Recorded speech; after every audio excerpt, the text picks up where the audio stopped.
Kejatuhan kota Xiangyang.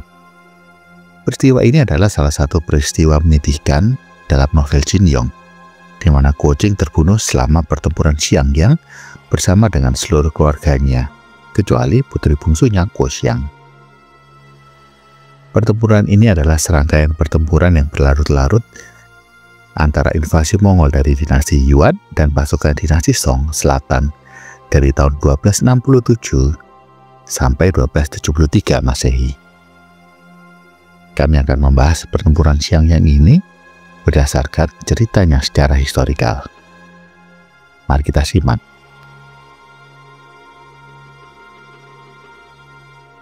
Pertempuran ini mengakhiri pertahanan dinasti Song selama 30 tahun. Kemenangan dalam pertempuran ini adalah kemenangan signifikan bagi Kekaisaran Mongol yang memungkinkan Mongol untuk masuk ke jantung Tiongkok. Kejatuhan Xiangyang membuat Mongol menguasai sungai Han dan Yangtze, menyebabkan Mongol menguasai dua penghalang alami yang tangguh dinasti Song. Ini adalah awal kehancuran dinasti Song yang runtuh beberapa tahun kemudian di pertempuran Yamen. Dahsyatnya pertempuran daya tahan Xiangyang selama 30 tahun ini adalah suatu hal yang luar biasa. Dengan sumber daya yang minim, melawan invasi Mongol dengan kekuatan yang besar. Pertempuran tersebut terdiri dari pertempuran kecil, penyerangan darat, dan pengepungan kota kembar berbenteng, Fangzheng, dan Xiangyang di Hubei, Tiongkok.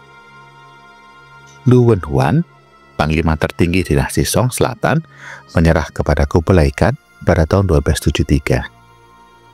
Penggunaan kavaleri Mongolia dibentengi dengan penghalang berkayu dan sejumlah pos militer Song. Senjata api dan meriam Song digunakan oleh bangsa Mongol yang dirampas dalam kemenangan di Fangzheng setelah merebut pos-pos terdepan. Mongol melepaskan kepungannya pasukan Song di Sichuan dan Yushu yang menerobos pengepungan tetapi akhirnya dikalahkan. Penggunaan artileri katapult oleh bangsa Mongol terbukti sangat efektif. Sebelum pemerintahan Kublai Khan, bangsa Mongol telah melancarkan kampanye militer sampai ke Eropa Timur dan telah menaklukkan Rusia, Siberia, Tibet, Korea, Tiongkok Utara, Yunan, Irak, Anatolia, dan Iran. Namun, dinasti Song sulit ditaklukkan karena letak Xiangyang yang strategis, yang menjadi posisi vital bagi Kublai Khan untuk direbut. Xiangyang menjaga jalur air di Tiongkok Selatan karena Sungai Han adalah anak sungai utama ke Sungai Yangtze. Begitu kota itu jatuh, bangsa Mongol memperoleh akses mudah ke kota-kota penting di selatan di Cina, dan Song Selatan akan runtuh tak lama kemudian. Song Selatan mengetahui pentingnya tempat vital ini dan memperlakukan pertahanan Xiangyang sama pentingnya dengan menjaga ibu kota. Kota itu dikelilingi oleh pegunungan di 3 sisi dan sungai di 1 sisi. Song menyimpan sejumlah besar persediaan di dalam benteng sebagai persiapan untuk pengepungan yang lama. Mereka juga membangun tembok dan menara tinggi di keempat sisi benteng, dan setiap pintu masuk benteng memiliki setidaknya 2 lapis dinding, digunakan untuk menjebak pasukan pengepungan musuh di dalamnya. Tahun 1133, Jenderal Song yang terkenal Yue Fei memimpin banyak kampanye sukses melawan dinasti Jin di daerah Xiangyang. Dari sana dia mendorong pasukan Jin kembali ke utara sejauh Kaifeng. Pada 1234, dinasti Jin ditaklukkan oleh bangsa Mongol di bawah kepemimpinan Ogedei. Saat itu Mongol dan dinasti Song Selatan bersekutu. Setelah itu, dua bekas sekutu tidak memiliki musuh yang sama. Song membunuh utusan Mongol dan berusaha untuk menginvasi wilayah Mongol. Xiangyang menyerah kepada tentara Kekaisaran Mongol tanpa perlawanan pada tahun 1236. Tetapi bangsa Mongol dengan sukarela meninggalkan kota itu setelah dikuasai sebentar pada 1236 sampai 1238. Kota kembar Xiangyang, Fengjiang, dengan tembok sekitar 5 km dan 200.000 orang, bertahan dari serangan Mongol pada tahun 1257. Kavaleri Mongol dipancing di Xiangyang, di mana mereka dibantai oleh Song karena desain tembok benteng berlapis ganda. Ketika kontingen Mongol memasuki pintu masuk benteng, pasukan Mongol dibantai hingga orang terakhir karena terjebak di antara 4 tembok. Bangsa Mongol juga menghentikan pengepungan Xiangyang karena kematian mendadak mengungkekan, memaksa tentara kekaisaran Mongol melarikan diri dari wilayah Song pada tahun 1259 hingga 1260. Pada 1260, Kublai Khan diproklamasikan sebagai penerus tahta setelah kematian saudaranya Mongke dan adik bungsunya Arik Boge. Ia juga memproklamirkan yang menyebabkan perang suksesi antara Kublai Khan dan Arik Boge. Pada tahun 1271, Kublai Khan mengganti nama kerajaannya menjadi Yuan dan mendirikan dinasti Yuan. Setelah mengalahkan saingan dan lawannya di Mongolia dan Tiongkok Utara, Kublai Khan melanjutkan penaklukan kakeknya Genghis Khan atas seluruh Tiongkok.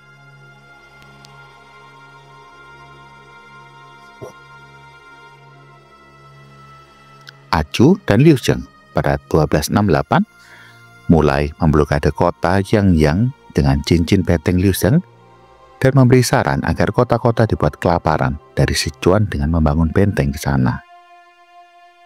Mongol menyelidiki pertahanan Xiangyang dan Fangzheng. Bangsa Mongol belajar dari kesalahan mereka dan kali ini membawa serta sekitar 100 katapult, dan artileri ini memiliki jarak tembak sekitar 100 meter dan bisa menggunakan proyektil sekitar 50 kilo. Selama kampanye Mongol melawan dinasti Jin, bangsa Mongol menggunakan sekitar 5.000 trebuchet, dan mereka sangat suka menghancurkan benteng Jin. Lu Wente memerintahkan area Yangtze, dan menantu laki-lakinya Fan Wehu dan putranya Lu Wenhuan memerintah di Xiangyang. Namun, kota kembar sudah mengira tentang serangan pemboman dan bersiap. Parit-parit kota diperluas menjadi selebar 150 meter. Memaksa senjata pengepungan Yuan dipasang lebih jauh. Selain itu, Xiangyang juga memperkuat dinding mereka dengan tanah liat. Mereka membuat kasa jaring setebal 10 cm dan panjang 10 meter untuk menutupinya dan meredam benturan proyektil. Akibatnya senjata pengepungan Yuan tidak efektif dan tidak akurat. Beberapa tembakan yang mendarat memantul ke dinding tanpa membahayakan. Mongol kemudian memblokir Xiangyang dari area lainnya. Armada Yuan 5.000 kapal dibuat untuk menghentikan pasukan Song dari Sungai Han. Sungai Han diblokade dengan 5 platform batu yang ditutup oleh panah otomatis. Mongol juga melatih 70.000 marinir dengan bertujuan mengurangi pasokan makanan dari Song. Pada 1271, Yuan juga mengirim pasukan untuk mengelilingi benteng dan mendirikan camp di jalan-jalan utama untuk menghentikan pasukan Song dari darat. Akhirnya Yuan membangun benteng mereka sendiri di lokasi-lokasi utama ini. Dari akhir 1267 hingga 1271, bala bantuan Song dari selatan mencoba berkali-kali menyerang posisi Mongol untuk memberikan pasokan kepada Xiangyang. Tetapi di luar Xiangyang, pasukan Song bukan tandingan kavaleri Mongolia. Pasukan bantuan Song kalah. 1.000 prajurit gugur pada Oktober 1270, 2.000 lagi gugur pada Agustus 1271. Sebagian besar dari 3.000 pasukan terkuat pun dihancurkan pada bulan berikutnya. Akibatnya, pasukan Song di dalam Xiangyang harus bergantung pada diri mereka sendiri, karena semua pasukan bantuan sudah ditutup. Song telah menyimpan persediaan selama bertahun-tahun di Xiangyang. Namun, 1271, benteng itu akhirnya kehabisan persediaan mereka.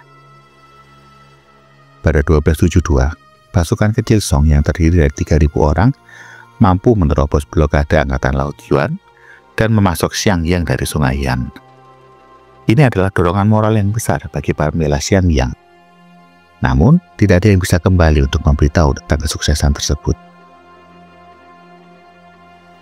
Pejabat Song menganggap bahwa bala bantuan telah kalah dan Xiangyang pasti akan jatuh karena kekurangan pasokan, yang membuat keputusan tidak mengirimkan bala bantuan lagi.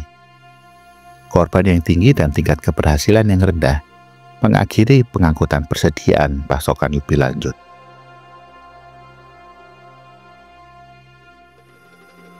Kublai Khan sendiri mengirimkan pasukan tambahan untuk memperkuat pasukan pengepungan dengan 20.000 orang tambahan.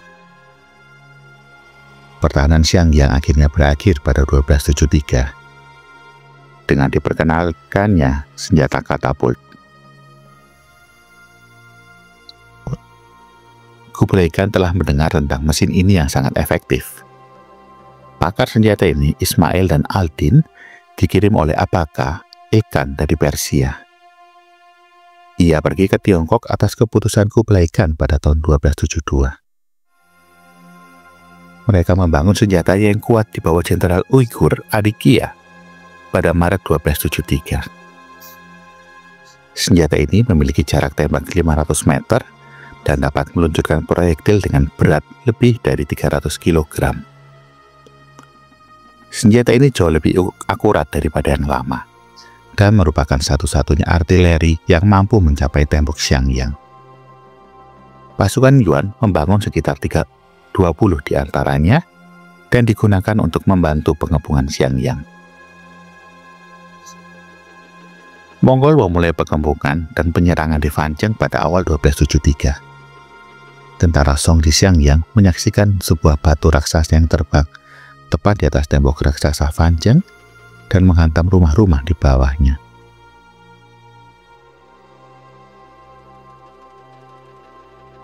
Setelah bertahan bertahun-tahun, akhirnya Fancheng jatuh dalam beberapa hari. Tentara Yuan Mongol kemudian mengalihkan perhatian mereka ke Xiangyang.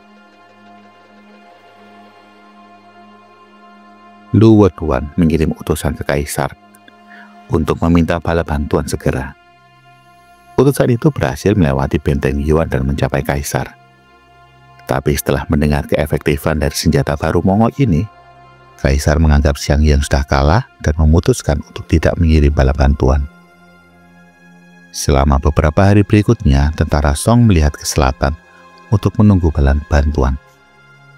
Tapi yang mereka lihat hanyalah senjata pengepungan Yuan dan orang-orang Mongol yang menunggu untuk mengakhiri hidup mereka. Pada bulan Februari, senjata pengepungan ini sudah mulai membombardir kota dan tembakan mengenai jembatan batu di dalam kota.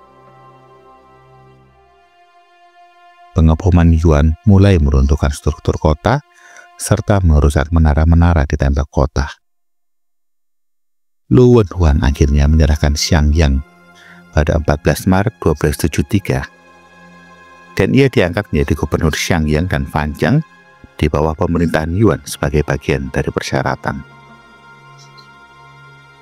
Setelah kekalahan Xiangyang, benteng terkuat dari dinasti Song telah jatuh. Ini membuat pasukan Yuan mudah masuk untuk menaklukkan seluruh Tiongkok Selatan. Kemanapun tentara Yuan pergi, kota benteng Song mulai membelot atau menyerah. Lu Weduan memerintahkan anggota keluarga yang lain memerintahkan pasukan Song untuk membelot ke Yuan.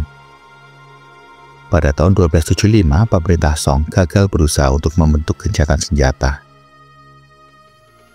Banyak orang setuju bahwa jatuhnya Xiangyang menandai berakhirnya dinasti Song. Selama 6 tahun setelah pertempuran Yuan mengepung Xiangyang, Song tidak dapat mengumpulkan kekuatannya kembali dan menyerang balik. Keruntuhan Song sudah dapat diprediksi karena tidak bisa mendapatkan banyak bala bantuan dan perbekalan ke Xiangyang untuk mendukung pertahanannya. Kaisar dinasti Song akhirnya turun tahta pada 4 Februari 1276. Secara pertempuran yang luar biasa sebagai latar belakang salah satu kisah pendekar yang juga legendaris, jatuhnya keluarga Guo Jing dan keluarganya. Jangan lupa untuk like dan subscribe.